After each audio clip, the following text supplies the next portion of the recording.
This is a poem. The name of the poem is Once Upon a Time. And this poem has been written by Gabriel Okara.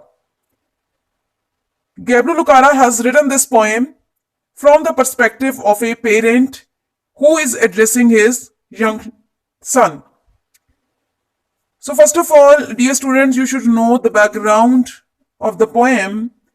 Then we are going to start with the reading and explanation of the poem. This poem has been written by Gabriel Okara, who was a Nigerian poet, and this poem is written and it has a solid purpose behind writing this poem. So the Gabriel Okara first of all tells us the background of the poem in a way that we should know what was the background and what was going on at that time.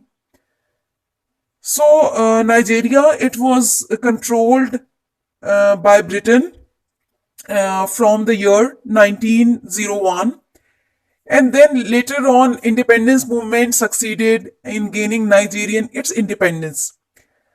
Then Nigeria became the first republic in 1963.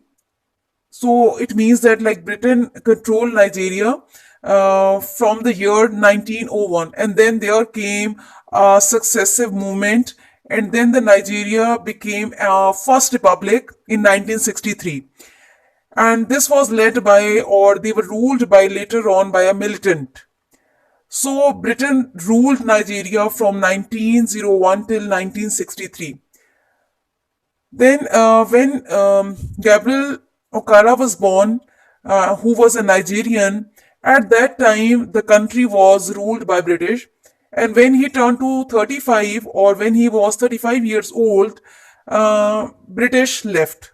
So this is the reason we are discussing the background of the poem, because Gabriel Okara had experienced and he had witnessed two different cultures, because there was a culture of the native and the traditional culture which was existing over there as far as the Nigerians who were the natives of their country, and then there came the influence of the British culture as well. So he had experienced and he had witnessed two different cultures, like the native and traditional culture of Nigeria and British culture, because the Britishers or the Britons lived long enough over there to pass on their culture.